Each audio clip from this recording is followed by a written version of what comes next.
Draft day. Draft day. Draft day. Draft day. Draft day. Draft day. Draft day. Draft day. Draft day. The movie, not the event. Can I tell you one of my favorite pre-draft traditions? What is your favorite pre-draft? That Everybody universally shits on that movie. I know. I was gonna say Bo Callahan. He could be worth the first overall pick. We've seen trades for him. Why not? Okay, we're working. Happy draft day, everybody. Happy draft day. We're finally here. We're making it through the offseason, and then we're going to go back into the offseason after Saturday. But it's one of the best days, one of the best weekends of the year, in my opinion. I agree. It's something that, we're going to know the first couple picks probably, but then shit hits the fan. It's exciting. Let's go, Justin. I'm pumped. I have no idea what is going to happen. No? No. You haven't heard all of the locked-in reports of each pick, 1 through 32? Come on. No, you tweeted that out last night, though. I did. I did put my mock draft out there. I'm excited. Somebody made a good point. Like, navigating pre-draft room. I mean, you have to do it every year. Mm-hmm. But I feel like, in particular, this year is a pretty unique year. Everybody always says that every year. Yep. But really, because I will give in a little bit, because there's one quarterback that's going to go number one. Sure. I mean, either Shedeur could go 3, or he could fall outside the top 10. And then, or we're talking about, does Pittsburgh want him? So, there were 6 quarterbacks taken last year in first round. And that's a pretty, there's not always 6. Right. That was a rare... Usually we're somewhere in the middle. Mm-hmm. And then usually there's, a pretty clear, at least even top 5 best players in this draft, when really there's 2. Yeah. Or 3, excuse me. Who would you put as your third? Ashton Genty. But, okay, yes, but positional value. But it's the complicated running back thing. So that's I will give in, where I'll be like, dude, I just don't know. But it's very fun to think about. And, now we're hearing, Ian Rappaport, the Jags are trying to be aggressive and is that right? Do the Bears want to be aggressive and move up, right. and all that fun shit. So how's everybody doing? Tristan, Cam, D. Mize, Mason, yeah. T. Pizzle, Antonio. Justin, Jinx. Do you want Sanders at 3? No, I do not. And it's not like, I hate Shedeur Sanders. It's just I don't view him. I don't think Shedeur Sanders is worth a top 5 pick. I don't think he's worth the 3rd overall pick. You want a quarterback that has certain traits that can really lift an entire offense. And I don't think Shedeur Sanders has that. Shedeur Sanders plays like he wants to be like Jaden Daniels and Drake May, that you can throw from the different arm angles, that you can run, and you have the elite athleticism and shit like that. He really doesn't. He doesn't. So the mistakes that Sanders makes, and particularly taking sacks and his pocket navigation, if he had other elite traits, I would be like, okay, yeah, let's take a chance. But he does not. So I am full on Travis Hunter and Abdul Carter at 3. But I'm pretty, we're sitting here 5:05 p.m. tonight. I'm pretty confident that Abdul Carter is going to be a Giant. I'm pretty confident that's going to go 1, Tennessee. Sure. Cam Ward, Tennessee. Yep. 2, Travis Hunter. Could be whatever team. Sure. I think it's going to be the Browns. I don't think they're listening. But unless you're going to give the Browns a Will Anderson Jr. type of offer, right? Which I don't foresee that happening. I will say the Browns, I think it's more so the Browns may want just to accumulate picks.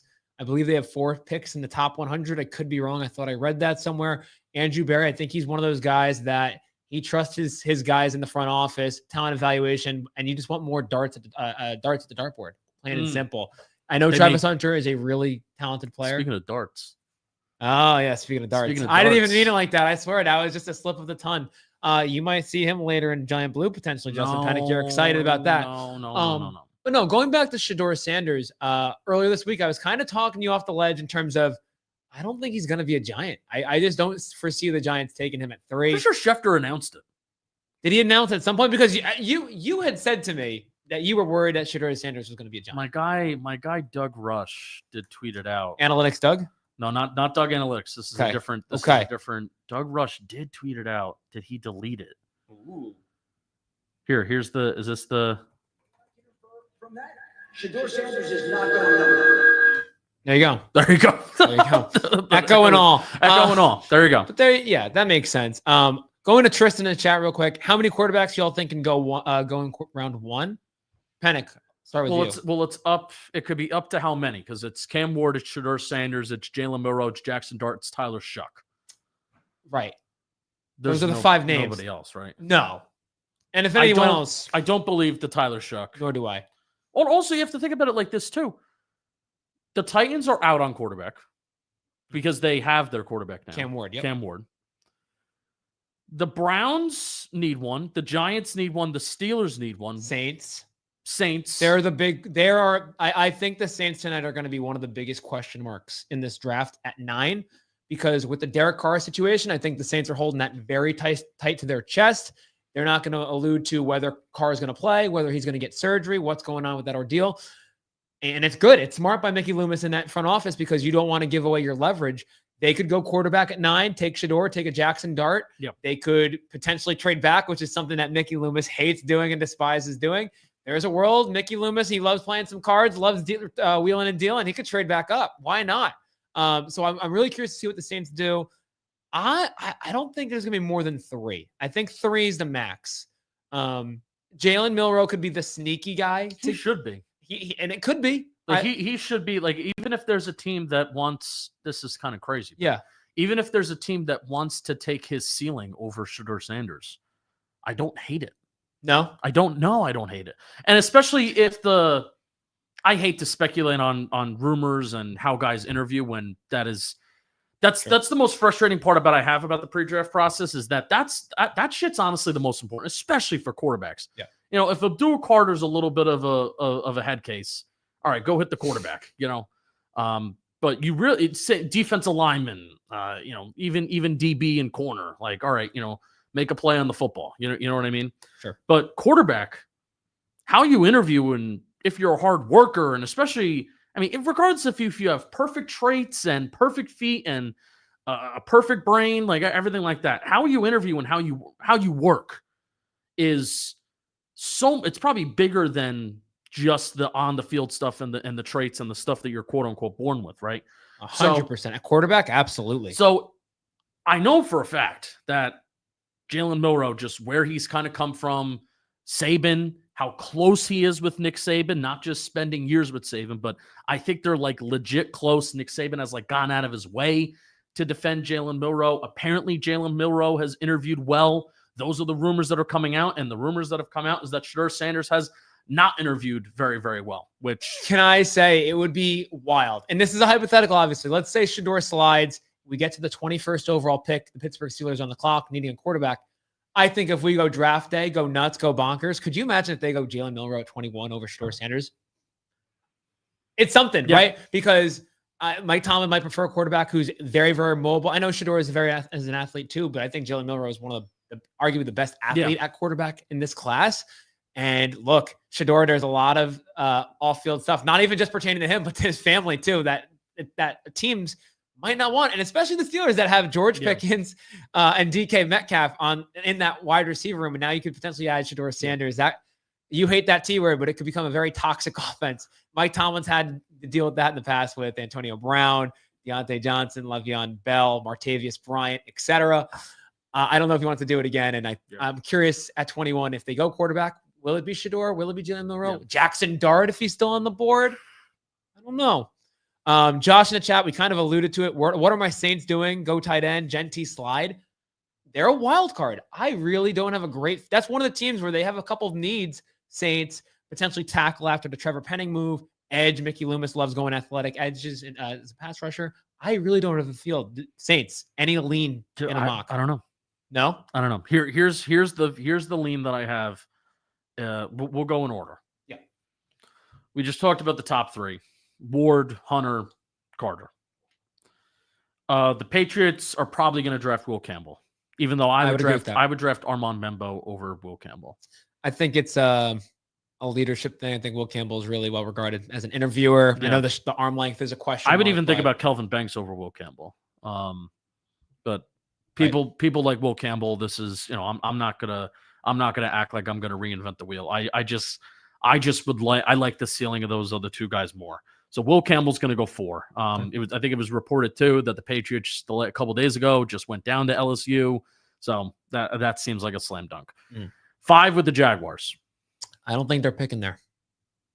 I don't think Jacksonville's picking 5. I think my theory, and it's definitely not going to be like, Mason Graham, because that's what it should be, quote unquote should be. It's what it's been for months, and then this week that's been flipped on its head. Well, there's been reports that Mason Graham could fall a little bit. He ain't. I'll tell you where Mason Graham's going to go. You want to sit on 3 because I have a team. 1, 2, 3. 49ers. Nope. Okay. He's going 8 to the Panthers. I have 11 to the Niners. Panthers, man. I think he would fit in Robert Saleh's defense really well. You think I know the Panthers? They can use anything on defense. All that they've done over the last 2 years with that new regime is just and when I say trenches, I don't just mean tackle, and they may want to go out to like tackle and edge rusher, sure, because they've added so many guards and interior defensive linemen. Carolina guard, interior defense. That is what they have just stacked on the last 2 years, and it's a strong part of their team.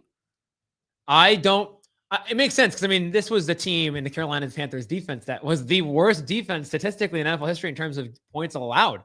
Or yards. I always get that mixed up. I apologize. But long and behold, they need help on the defensive side of the ball, right? And Mason Graham, he could be a potential player that maybe slides a little bit in this draft after the whole cycle, shifts on his head a little bit. And we're like, how did this guy fall? It kind of happened with Jalen Carter, but we understood why Jalen Carter fell a couple of years ago with some off-field questions, the incident with the police. I understand that. But I look at this defense for the Panthers pulling it up. You're right, though. Interior is a question mark. They did address it with signing Wharton from Kansas City and Bobby Brown. They have Shai Tuttle, A'Shawn Robinson. Yeah, A'Shawn Robinson's still there. Yeah, but they've put resources there. It's a 3. Derek Brown's still there though, right? Yeah, Derek Brown's still there. He's their 3-4 defense, so I guess he's an end for that team technically. But they got Clowney still, I believe. Or they could go like Malik Williams or Jalen Walker. I like Williams. I think I'm fascinated by the Panthers because of how they've built their team. They're going Jalen Walker because the Saints could go with his teammate with Jalen Walker's teammate. Yeah. I think Jalen Walker fits well in Carolina. Mikael Williams, that's a Malik Williams. Yeah, I knew you meant. You're good. But Jalen Walker is a guy you compare. I don't want to say a Brian Burns type, but I think there's some similarities where, hey, Brian Burns is a really good player, athlete, FSU. Top tier talent, you get them, trade them away. Potential replacement right here. Help that defense out. All right, so you think the Jags aren't picking 5? Who's picking 5? I think the Bears. I think that's 1,000% true smoke. I believe, and that pick is Ashton Genty. Yeah, I think the Bears are going to take Genty at 5. Which is crazy because we've talked about the running backs and positional value, and it's like, you shouldn't take a running back potentially in the first round, let alone super high. And now the Bears are going to potentially trade up and take Ashton Genty 5.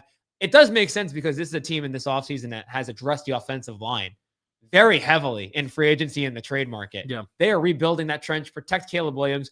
You have a couple pass catches already. DJ Moore, you drafted Rome Odunze last year in the first round. Help that running game a little bit. Like, I understand you have a couple guys in that backfield that have been effective. Ashton Genty is a different beast, man. By golly, he's one of those rare types where offensive line play is super important, but he creates for himself too. He's a pinball. It's like a pinball and a pinball machine. Yeah, so I think they go 5. The Jaguars, I think James Gladstone and that front office has done a really good job of just putting everything out there. We've heard rumors now that they're potentially trading up to number 2, trying to get Travis Hunter with the Browns. I don't think that happens, but they put smoke out there. There's rumors that at 5, they want Genty, and I think that's out there because they want to trade down, take Tet McMillan out of Arizona's, Tet McMillan at 10. Get their pass catcher with T-Law coming back off of injury. I think that's their plan. I'm really curious to see Jacksonville. Jacksonville and New Orleans, 5 and 9 are the 2 picks I am most excited to see because I think they dictate what happens as we continue with this draft. They haven't done any 30. So they haven't done any 30 visits. Like I joked about that to you and intern Drew. Yeah. But I'm looking on Walter Football right now. They haven't done any 30 visits.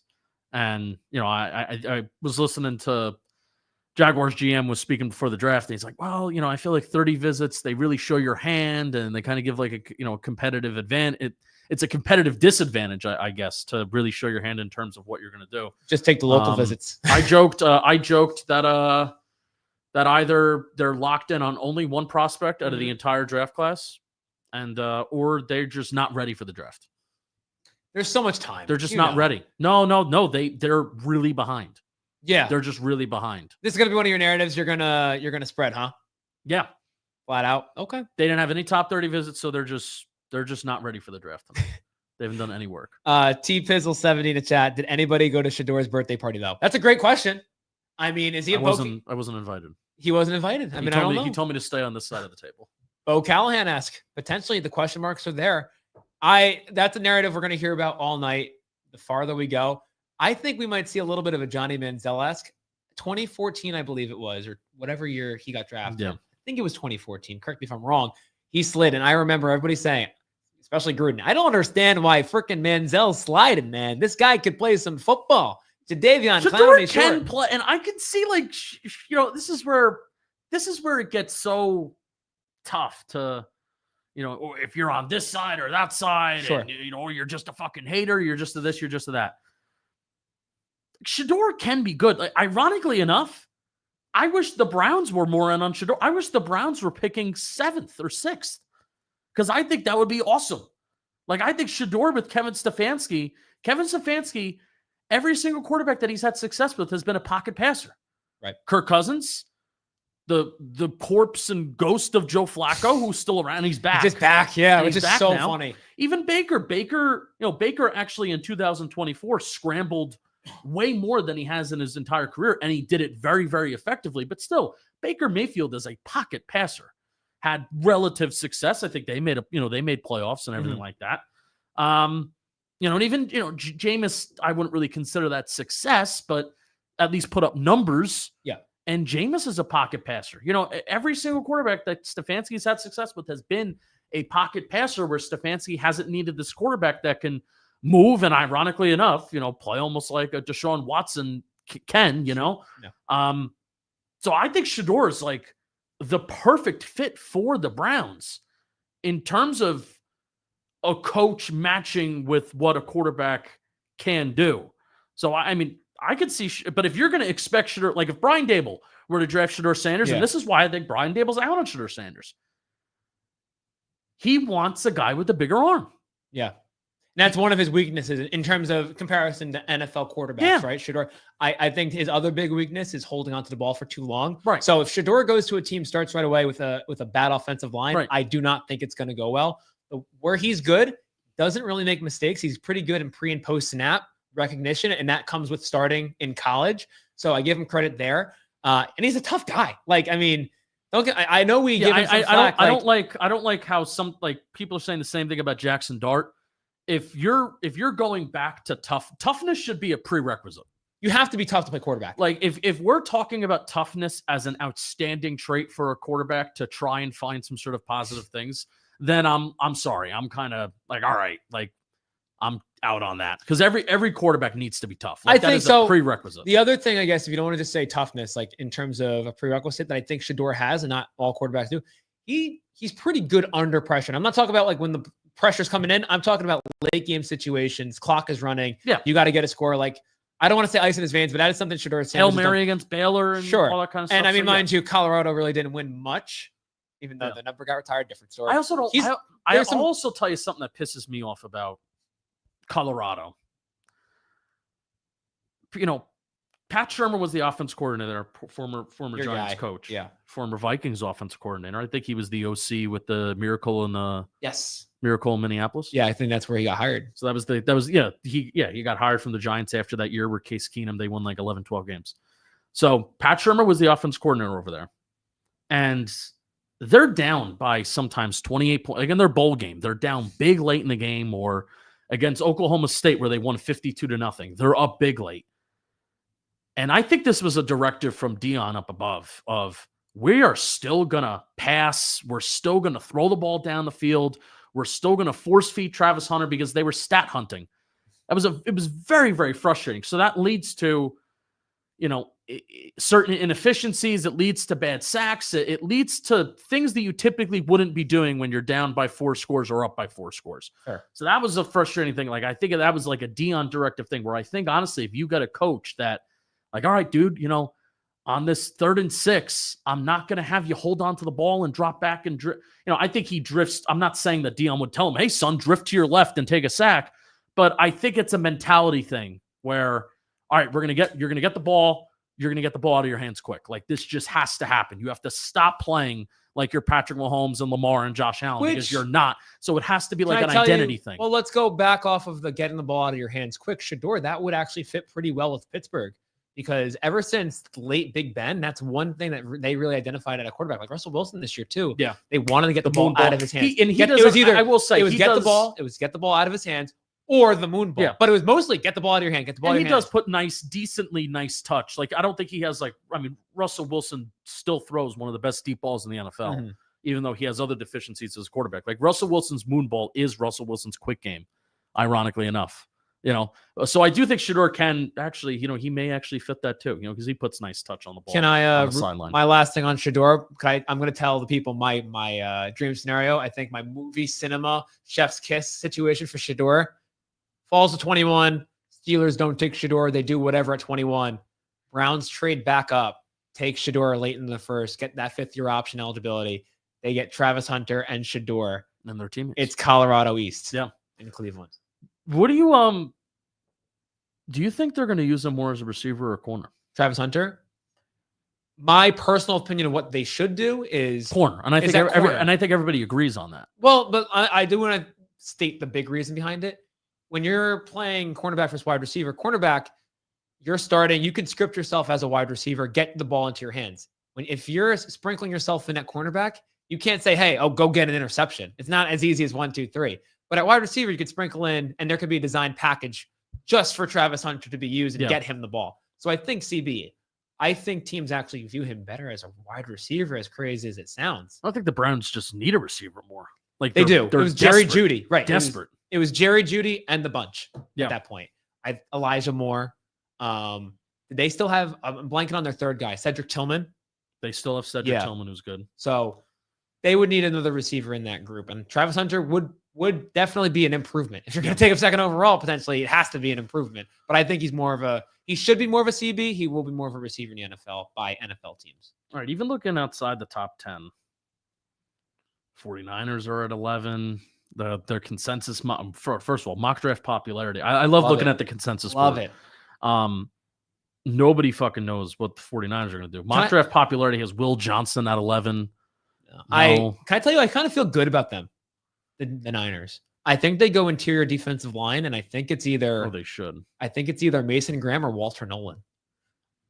I think they're high for Nolan. Nolan can play. I think it's more off-field stuff with him. Yeah. I think he's a very good player. He's going to be a good 3 tech. I'm saying that's high for Nolan, and I was on the phone with my buddy last night saying he can go 12 to the Cowboys. He could.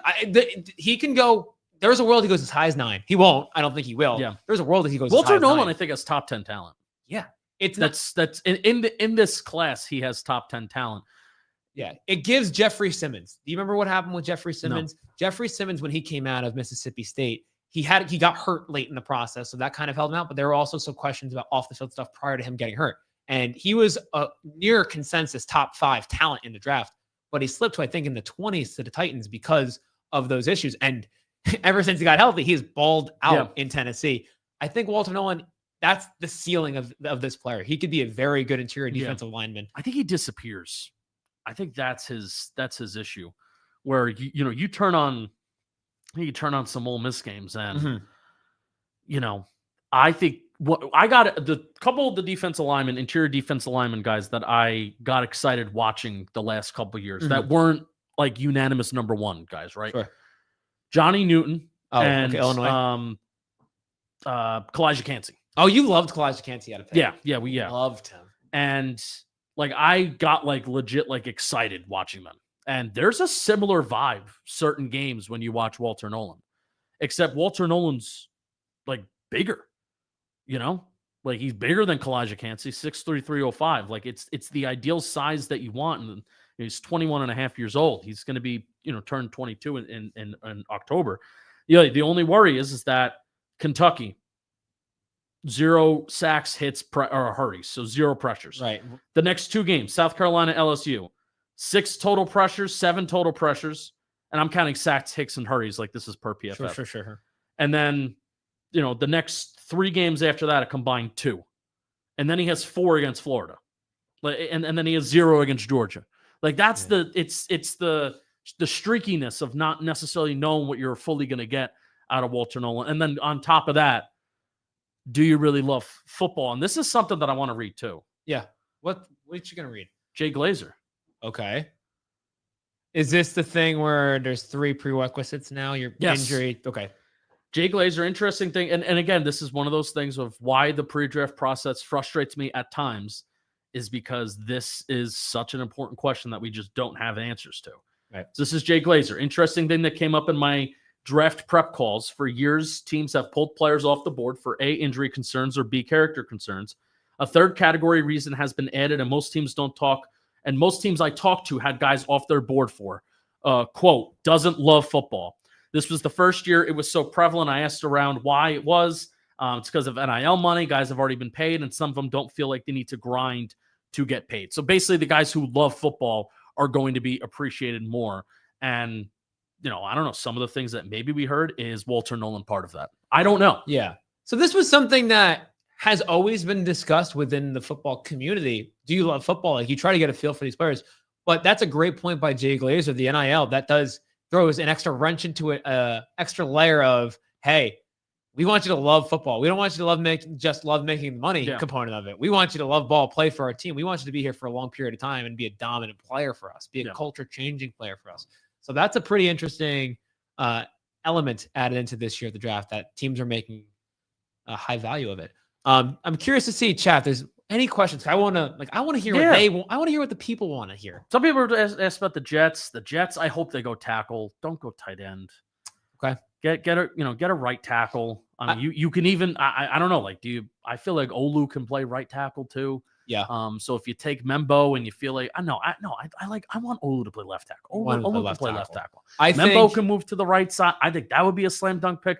Kelvin Banks, do they like him more? Because I think his measurables are a little bit better. I'm going to check on that right now. So it's not, I'm not just saying that off the top of my head. I really like Kelvin Banks. I do. The Raiders, if they take a tackle, which I think they will, between Membo or Banks, does that set up what the Jets want to do at 7? That becomes a question too. In my head, the Raiders have just been Genty. So then if that doesn't happen for them. So I think a really unique thing about the Raiders is that the offensive lineman, there's connections to both. I think Membo is very similar to Tristan Wirfs, athletic freak. The ceiling is super high. You just got to coach him up, and you could potentially get him as an all-pro level caliber tackle. And that's John Spytek, the general manager of the Raiders. That is exactly the type of player he's looking for. In fact, he was part of the front office when they drafted Tristan Wirfs out in Tampa Bay. Looks pretty good. Other way around, Kelvin Banks went to Texas, head coach of Texas, Steve Sarkisian, Pete Carroll. Really good friends. Yeah. So overlap between both those players. I'm curious to see if they take either one. Yeah, Kelvin Banks' measurables probably one of the best out of the top guys, because Membo has the short arms, Campbell has the short arms. Height, 6'5", 71st percentile, weight in the 68th percentile, arm length in the 58th percentile, wingspan 96th percentile, hand size 83rd percentile. That's one of the nicer greenish looking charts that I've seen. Right, the spider charts. In terms of measurables, especially for these top guys. So Justin Penik, we got a super chat. Super chat. Daquan, thank you very much. Daquan says, gonna be funny when another top player somehow falls to Philly again. It'll be like the 4th draft in a row. What's been the joke that I've been saying? We have a couple Eagles fans in the office, Shelfie, Shelfie, Finance Tony. Yep. What are the Eagles gonna do? What are the Eagles? So it's a joke, but it's also not. The Eagles are picking 32. Yep. Probably going to get a player that's projected to go top 15. Can I tell you the player that I have? Because it fits the exact mold that Daquan's alluding to. Who? Jahad Campbell. If people are really scared of his medicals, if they're scared, because he's a top 15 player, arguably top 10 player at linebacker. This is a very weak linebacker class too. If the medicals scare some teams and he slips, I could see Philly taking him at 32. And they kind of did it in a much later part of the draft when Nakobe Dean fell out of Georgia a couple years ago because he had medical issues. They took him in the 3rd round or 4th round, I believe. So Philly, get another SEC player that's really good. Yeah, I mean, they could also go tackle too. Josh Simmons is probably going to be there. Another medical question mark too. Josh Connerly, Oregon tackle, who I really like. Like, that's a guy that I'm hoping falls to 34 for my Giants. Gray Zabel. I think he's an early guy today. Guard and guard / could be center. I think he's a top 20 pick. But there's also edge rushers that are going to be there. Nick Scorton I can see him such an Eagle. This edge class, I'm very curious to see where teams have these guys ranked. Because like guys like James Pierce, Shamar Stewart, I don't know. Like some teams could have these guys really high. Yeah. Some might have them really low. Yeah. James Pierce is off the field stuff too, I think. Yes. And he's also like a very fast, but very rigid mover. Yeah. So that's another question mark on him.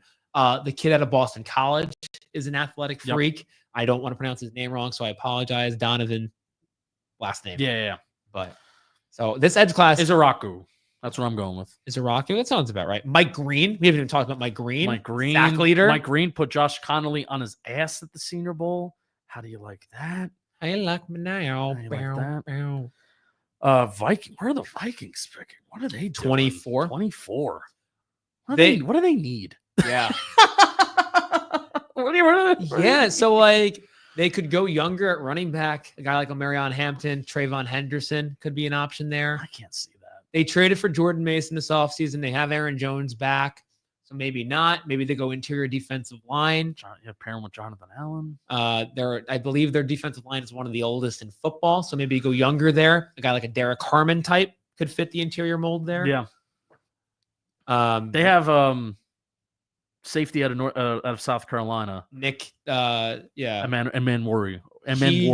He's a fun watch. He was one of my favorite players to watch. He's fun to move. I have him, I think, to Washington, and I think he would fit Dan Quinn's defense really well. He loves those big safeties. He's an athlete. He can move.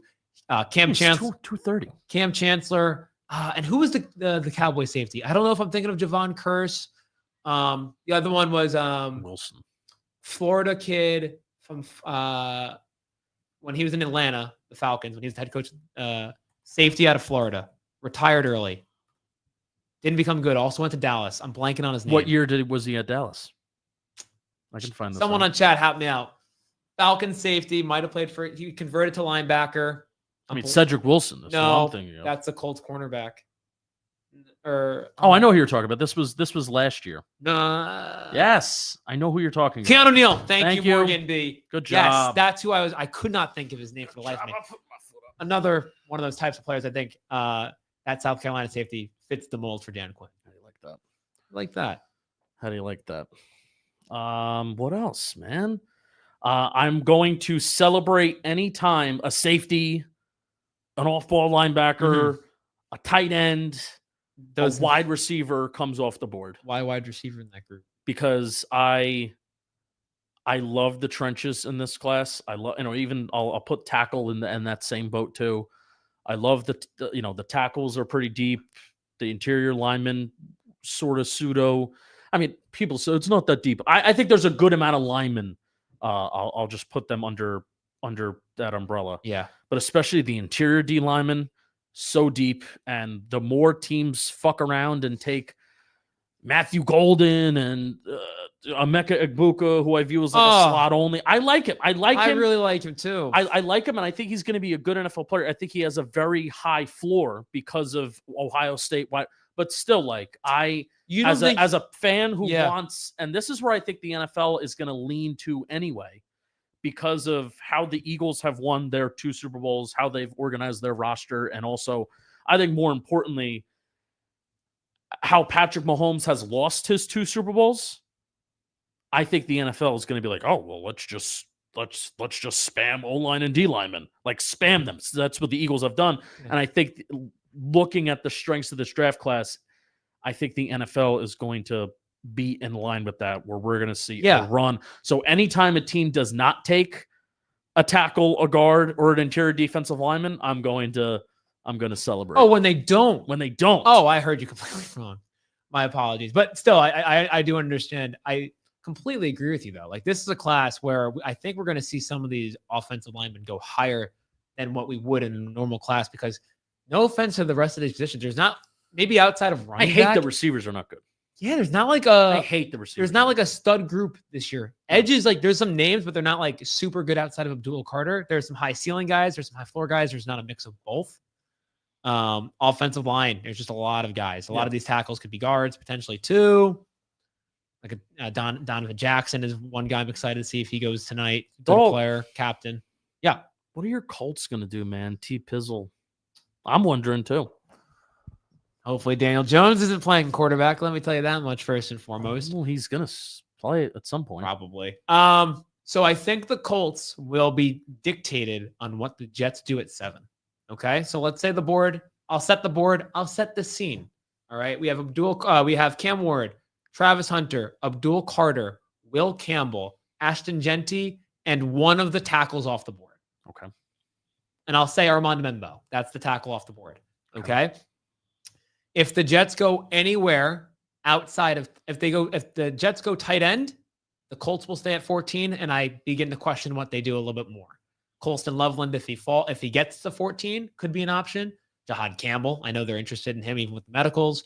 I could see them going Tyler Booker at guard. It's a big need for them right now too. If the Jets do not go Tyler Warren, I think there's a world the Colts trade up to 8 with Carolina, a team that has been interested to move back. Carolina moves back. Colts move up to 8 and take Tyler Warren. Chris Ballard's on the hot seat. He is known to actually move back and not move up. So this would be Chris Ballard's on the hot seat. Let's take a tight end who is going to be like the number 4 option in this offense. That's just fucking great. Yeah, bet. Sounds like a plan to me. I think it's Phil Yates' stat. The Colts haven't had a tight end eclipse 500 yards in a season since Eric Ebron in 2018, which is crazy. And but like they don't. I'm gonna look at their depth chart. Okay, I'm curious to see what they do.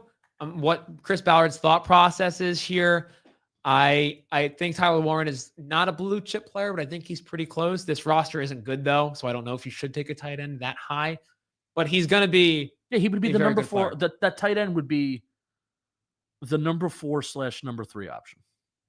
He would be at least number 3 on the team in receptions. I'm not a huge Pittman because Pittman's going to be number 1. Yeah. Josh Downs is, whether you look at yards or receptions, like I could see Josh Downs having more receptions. Josh Downs is the 2. Okay. So Pittman, Downs. Alec Pierce is the yards per reception merchant. Mitchell should play a bigger role potentially too. Yeah. So, I mean, now you're like 4-5. And does Anthony Richardson like throwing the tight ends? And I can tell you right now, Daniel Jones isn't like, he likes a reliable tight end. He's not going to be using one as that's like dynamic. Tyler Warren's upside, like that's an offense changer. He really is, Penik. Like I don't think T. Pizzle says it in the chat where he could be this year's Bowers. I don't know if it's that high of a ceiling. Oh, the lights go out in Georgia. Good song. Lights going out is kind of crazy. Maybe that was a sign. No, Chris Ballard's 10 years done. It always goes out 40 minutes when you don't move in this room. Gotcha. But long story short, Warren could be an offensive changer. They need Anthony Richardson to go. And if Tyler Warren can revamp that offense and make it go, find the end zone way more, I'm in on it. I really don't have a great field this year. Chris Ballard and the Colts. Who's your right guard? Who's our right guard? Matt Gonclaves. Last year from Pitt. The fact that you're asking means that he's probably not very good. Well, he's a young kid. That's why. Braden Smith is still the right tackle, quote unquote, but he doesn't play football. He gets hurt a lot. Like Tanner Bortolini's the center, Quentin Nelson, and then Bernard Raymond. They lost Freeze and Kelly in this offseason. So I'm curious to see if they go offensive line, tight end. I feel like that's why is Chris Ballard going to reinvent who he's been? Take an offensive lineman. Pressure. To take a tight end that's going to be the number 4 option on the number 3 option on the team. Yeah, I don't know. I'm curious to see how the offense would look if they did it. This is a good question for you since you've been in the draft longer than I have been. Which player did you guys think was going to be great but ended up being a bust? I got to think. Chillin said D. Milner and Jay Corner. Oh, okay. I was going to say Bama, like circa 2015. I took over like the Jets and Madden, like his rookie year. I turned D. Milner into a stud. I'm going to cheat a little bit. I'm going to look at when I did drafts like 20. I was a head coach in NCAA college football 14. Yeah. For Baylor. And then I took a job in the NFL, and the job was the Jets, and then it was D. Milner's rookie year. Oh. Yeah. A player I really liked that class. What was it for me? I've been doing it since 2020. So. Oh, well, I mean, I'll give you a Colt because that's a great one. Malik Hooker. I had him as a top 5 player in the draft. When he was on the field at Ohio State, his ability to play cover 1, sideline to sideline, ball hawk. Like he arguably still might be my favorite safety tape I've seen over the years. Like he was awesome. And then the Colts drafted him, which made me love him even more. The problem was I believe he got hurt in Jacksonville like early in his career. He had like 2 picks or 3 picks in his first 2 to 3 games, gets hurt, never the same player. I've never been wrong about a prospect, son. You've never been wrong. I've never been wrong. You've never lost a bet that you haven't won. About a single eval. Yeah, Joe's McFly. A player that I will say I was right on. I mentioned his name earlier, Brian Burns. I was really high on Brian Burns coming out of FSU. Yeah, he's all right. Well, yeah. I mean, choose your words carefully. Is there anyone? I like Brian Burns. If the Colts don't draft defense, I'll be sad for them. They still need, yeah. They need a lot. This team's not this roster. Yeah, I love Chris Ballard, but I think the ship sailed. Wow. Oh, Connor's in the chat. Lights going out. Better be Jinx and Warren and not Brock. He's a Raiders fan, so that makes a lot of sense. Something else I want to talk about in this draft: potential trades. I think this year we're hearing a lot about teams are enamored with moving up, moving down. We don't really know for who. Obviously, that makes a lot of sense. Like a little. You don't think there's going to be many trades? I think there's going to be little ones though. Yeah, like moving up from 10 to, or let's take the top 10 out of the picture, but moving up from, I don't know, maybe, are the Bucks dying to move up to 16 with the Cardinals? Like that's honestly what I think it is. Okay. Denver can move up. I know there's been rumors of them moving up. It could have been higher, but yeah. Like if they really want a Marion Hampton and they're worried that could they go another team is going to take him. I mean, I know Sean Payton loves his tight ends, and I know they got Evan Ingram this offseason, but if Colston Loveland but was available after pick 15, is that a move that Denver can make? I mean, Loveland can't block, right? Yeah, that'd be a little bit too similar to so Evan Ingram. It would be Evan Ingram and Colston Loveland. Yeah, as your 12. If it was Warren, then that would make more sense. But let's think. For me, but that's what I think the trades are going to be. It's just going to be these itty bitty little trades that teams are itty bitty little trades. Like these teams have talked themselves into like, oh, I really want this guy, but I don't know what this other team is thinking. Mm-hmm. So I may want to move up from 19 to 17, or I don't know. I really don't think there's going to be many trades this year. I think it's being a little blown out of proportion. I do think Bears are moving up to get Ashton Genty at 5. I think that's a pretty for sure thing to me, my opinion at this point. I think we're going to see more trades and trade talk towards the end of the draft, because I think quarterbacks become way more into play. That 5th-year option comes into play. Browns, Giants, Steelers potentially if they don't at 21. Saints can move back up potentially. No, that's where it gets more interesting, I think, in the trade talk. No, or if a guy like Mason Graham falls, or if one of these edge rushers someone really likes. I do not want Jackson Dart. My main priority of tonight, is to walk out of tonight not giving up. It's not just getting Jackson Dart; it's giving up assets for Jackson Dart. Right? Is the thing that is missed upon all of this. It's not just, oh wow, look, you have the 27th pick and the Giants are back on the clock. No, it's the 27th pick plus probably the 99th pick or next year's 3rd that you'll also have to give up to move. And why? Like, this is why I also like these teams are passing on these quarterbacks the first time around. So what is the desperation? What is the desperation to get these guys? And I think that's a great question, Penik. I think part of it is contractually you get that extra year. I think this draft cycle, that talking point is overblown. You want to know why? Because I think agents, especially agents of quarterbacks, you're not even getting to that point anymore. Can I give you the second reason then, if that's not going to be the case? I think we've come to a point in the NFL currently that a lot of teams are pretty much set like their option at quarterback. And with that being said, a team like, since the Titans are going to take Cam Ward, they're out. Giants, Steelers, Saints, Browns, those 4. What other team, quote unquote, needs a quarterback? Not many, right? Right. So there's not much. But even the Steelers have Rodgers.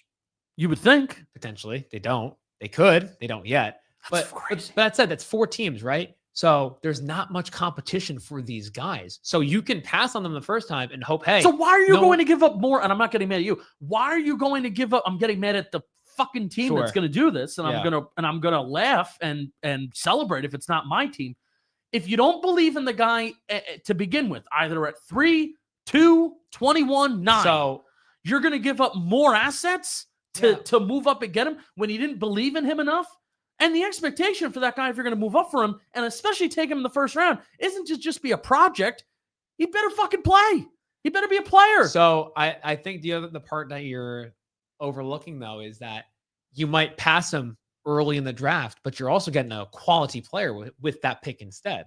So sure, you're giving up potentially more darts at the dartboard with these picks, but then, hey, if I'm the Browns, you're getting Travis Hunter at 2, and you get like a Shedeur Sanders trading up or a Jackson Dart. If you believe in that guy, now you're getting a fantastic weapon and this quarterback. That's where the risk comes into play. You're managing the assets versus the player that you could get at the higher pick. And that's my opinion. I'm not saying you're right or wrong. I'm just saying that's probably one of the thoughts that's going within these teams. Yeah, if you really want a quarterback, then say it with your chest and take him with your first pick. See, and I don't necessarily agree with that, because we saw, and this is no shot at you or the Giants, but kind of is, the Giants did it with Daniel Jones at 6 in 2019. No one was going to take Daniel Jones that high, and Dave Gettleman, making fun of all these guys on their computers and analytics, took Daniel Jones high, but they just to flex his chest and say, hey, we like this guy. You know what? You could be savvy. You can be smart with your decision-making process. If you thought Washington was going to take him at 12 instead of Haskins, they had him at like 19 or whatever they just so much later. I mean, sure, that's the part of the draft, though. It's risk reward. It's trying to be savvy with these picks. It's betting on what these teams are or not going to do. Are they going to trade up? Are they going to stay pat? Are they going to trade down? It's crazy. It takes 2 to tango, but I wouldn't take a quarterback just to take a quarterback, if that makes sense. No, and that even includes like last year, for example. Mm-hmm. You know, if we're talking about trading up, I would have moved heaven and earth to trade up and get Drake May. Which they tried to. Which the Giants tried to. Because at the end of it, we're not just talking about a quarterback. We're talking about a quarterback that we're not even sure is going to be even that good. Yeah. I'm specifically Jackson Dart, or even Tyler Shuck, if you want to put him in that same boat.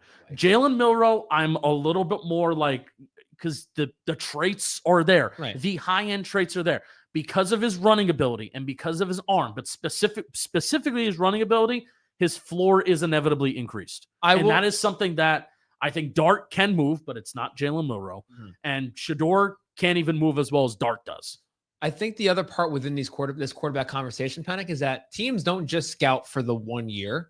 They scout down the line too. Yeah. So they're also looking at this 2025 class, but then comparing it to the 2026 class and what they think that group of players. And I'm not ready to. Like. I mean, that's an NFL front office's job. Even somebody left a comment like, "Did you see the 2026 class?" No, but we don't. We're not going to go in depth in that. Arch isn't even committed because Arch is going to be a Manning, and he's going to stay in school. He's going to get his degree unless the Giants have the number 1 pick. But my point being with that is teams might not take a quarterback this year super high because they might just say, "Hey, fuck it, we're gonna ride our quarterback situation, and next year there's a guy we really like." And I think that's a good mindset. Capital. Yeah, instead of giving up assets for a quarterback that you were fine passing with in your first pick.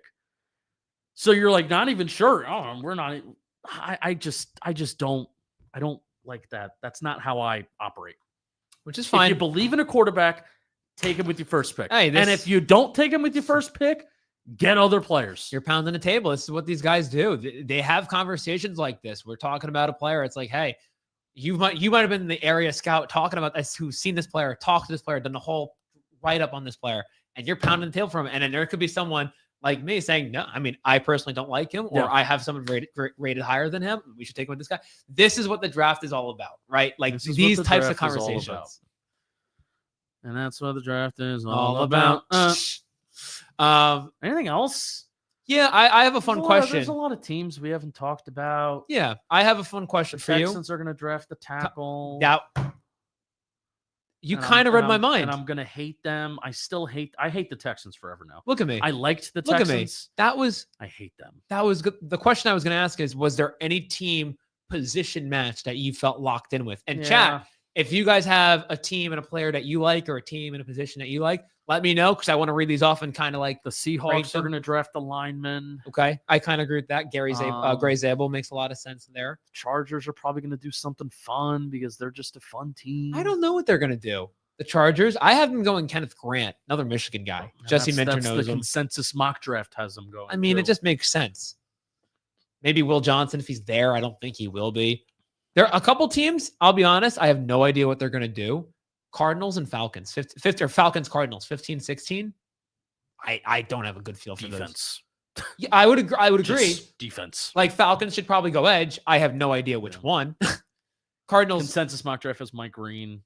Michael Williams. Mike Green, I do want to bring up a point about Mike Green. Mike Green is one of the most efficient pass rushers in all of college this year, regardless of level. Yeah. And like we have talked, it's been talked about, but between size concerns and other concerns that come with him, that's one of the names included with Walter Nolan. I am very curious to see where that person lands tonight or if they go tonight. Because the talent is there. Yeah. 2 sexual assault allegations against Mike Green. So that's a player I'm like, hey, the talent's there, but our team's going to be willing to roll the dice on a guy like that. But I'm looking at these teams. Denver's a fun one. Cincy, I think they go interior defensive line. Help that out. Slash O-line. Maybe edge if they don't like the we're talking about all these, like I'm talking about all these teams that Niners D-line. They should just go O-line, D-line, O-line, D-line, O-line, D-line. Because it's also just the strength of this class. It's just the strength of this class. It's the strength of the early part of the class. Some of these in the chat are really good. Niners D-line, I agree. Eagles and a protected top 10 pick. We made that joke. Agree, Morgan. Caleb said Bengals and Jahad Campbell. That'd be a dream of his.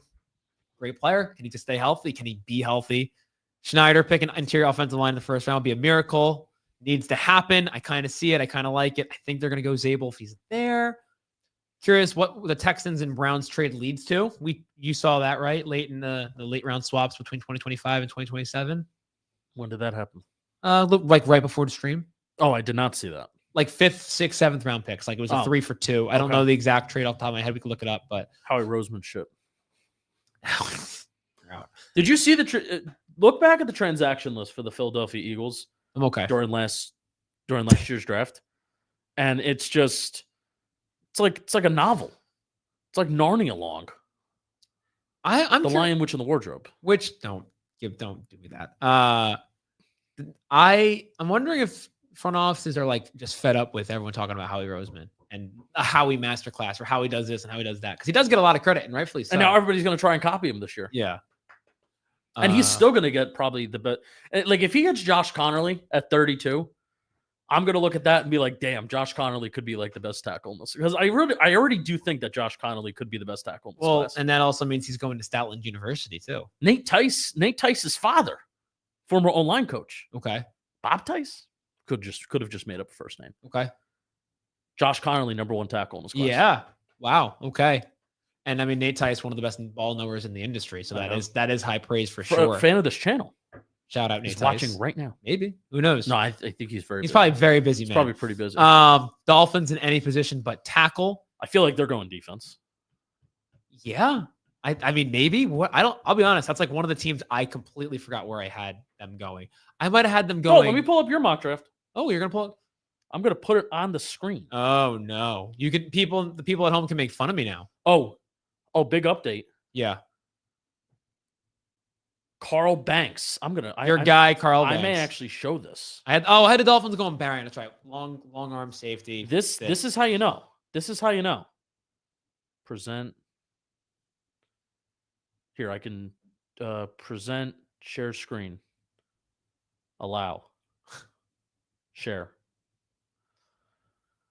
Is it shared? Is it sharing? I think it is. You look, Carl Banks retweeted my Abdul Carter tweet today. I don't think we can see it. I don't think he's doing that for no reason. I don't think any of us can see it. I think people can see it. I can't. Wow. But I mean, you're right though. That does probably give us means something. Means something. What am I? I'm pulling up your mock draft. Chad, if you could see that tweet that Penik just said, let me know. I didn't see it. Comment Penik's bitch if you could see it. No, don't do that. No. No. Chris said in the chat, Penik looking mad cute today. Wow.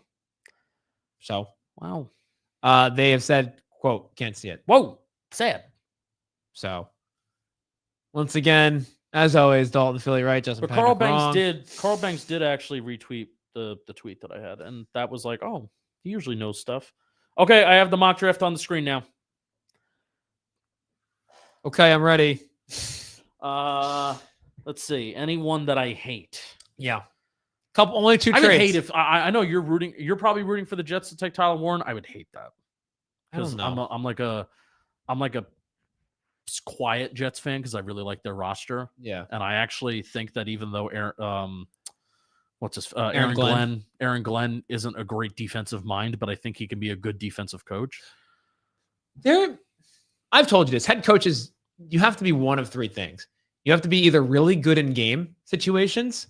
You have to either be a really good hoorah guy. And I think Aaron Glenn's a hoorah guy. Or you have to be a really good coach, like a really good play calling coach, whether on offense or defense. Yeah. Or just be a mix of those guys. But you have to have at least one of those traits. And I think Aaron Glenn is like 1.5. I think we have to see him be good within the field, like managing within a game. But he is definitely he's well beloved.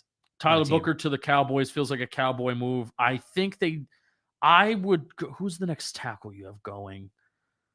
Zabel, but he's a guard. No. I didn't have Connerly going in round 1. I have him going to the Giants at 34. Oh, thank you. Yeah, I talked to you too much. Yeah, I think that would be interesting. I think there's a good chance that they take Walter Nolan too. Who's that? The Cowboys. Yeah. That makes sense. Okay. I think at 11, that's one of my favorite picks, Mason Graham to the Niners. I think if Graham I said it before, if Graham and Nolan are both on the board at 11, I am super curious if they take either of those guys. N2R said Matthew Golden to the Lions. I think he said that right before. He said he called it. Yeah. How do you like that? I'm curious. And that's another thing. The Lions and Jamison Williams. I don't like that's a guy that could potentially be traded at some point too. Yeah, you want to talk about a head case. So Matthew Golden, I'm not saying he's Jamison Williams, but the speed replacement could be close. I think Bengals fans would automatically hate Walter Nolan because how many defensive pass rushers have they taken in the first round and none of them just pan out? Yeah. So they'd be like, oh, well, this guy's kind of exciting, but he's probably not going to be good since we just drafted him. Even though that's like a fun fit. Gray Zabel with the Seahawks would be super fun. Yeah. Egbuka with the Broncos, that's kind of fun too. Need a receiver. It's not sexy, but it gets the job done. Yeah, I think that would be a good fit if they play a lot of 2x2 formations. Yeah, you have Evan Ingram on one side on the interior, and then Egbuka on the other. Shador to the Steelers, Kenneth Grant, Maxwell Harrison, Moran Hampton to the Vikings, Jackson. No, I'm turning this off. Yeah. So, can I tell you why I did that? Because the Rams and the Giants are already familiar with each other. They have their numbers saved because of the Matthew Stafford trade talks. Right, exactly. Yes, that was part of it. The other part of it, no, Penik. I am dead serious. They are very familiar with each other with the picks, 100%. That plays a role in it. I do think the other part is too, as silly as it sounds, there are some guys in the football industry when they say something, you listen, and there are certain people that have connections with certain people. Peter Schrager and the Rams. There's a connect. Peter Schrager's boys with Joe Shane. There's a few guys, and Peter Schrager in his final. Lean so people can see you. Cause see how I'm leaned over? Yeah, that way. Yeah, now people could see you again. They didn't want to see my ugly face anyway. Whoa. Peter Schrager said in his final mock that the Giants and the Rams were going to trade, and the Giants would take your boy Jackson Dart, baby.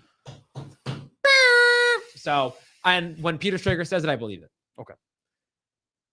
Just laughing at a couple of the comments. Perfect draft, Dalton's able to. Seahawks love it. Then someone says no chance.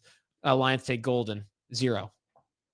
So, I mean, I think Matthew Golden lasting to 28, I think at this point would be crazy, somewhat surprising. So that's not just reading headlines. Yeah, I don't think he'd be there.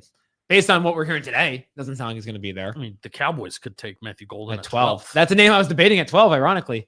It was Booker, Golden, and I just don't think Golden's worth a top 12 pick.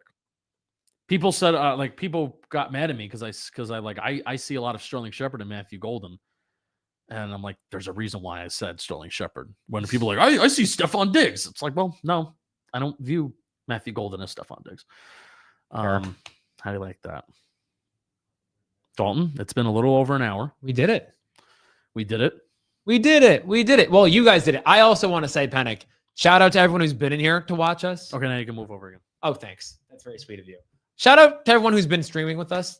Really appreciate it. Thank you for just being locked in with some football content. There's 7,000 people in here. That's probably not true, but I love the enthusiasm. But I'm looking at it right now. Okay. Watching the trivia, enjoying the content that we're making. Yes. That's awesome. So we really appreciate it. Fun, shout out chat. That's fun thank jam you. football Jeopardy trivia. It's a draft themed video. Oh, happy draft day. I really like that Jeopardy video. No, but seriously, it's been a lot of fun, and it's been a couple weeks of some stuff moving around on the stuff that I'm doing, and appreciate especially this community, because this is you guys have we've put out the combine, and the combine got like a nice little second wind. The videos are doing well, and we do our trivia stuff, everything like that. So we're actually going to be live on the Talking Giants channel. That's where we're going to be live. Dalton Feely and I are going to be live at 7:30. We're going to take a little bit of a break.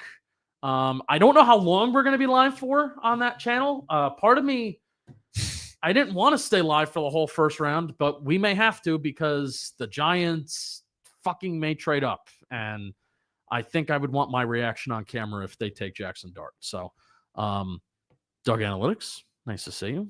Dart to the Falcons would be great.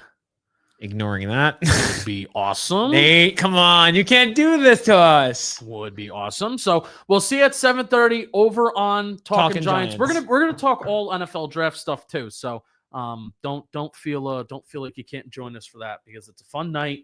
It'll be fun to see me crash out regardless of what they do. No, Abdul Carter's going to be the pick. I know it. Maybe. I know it for a fact. And Maybe. if you're, I think around 8:30 is when the Giants are going to be making their picks. So get excited. Appreciate you all watching.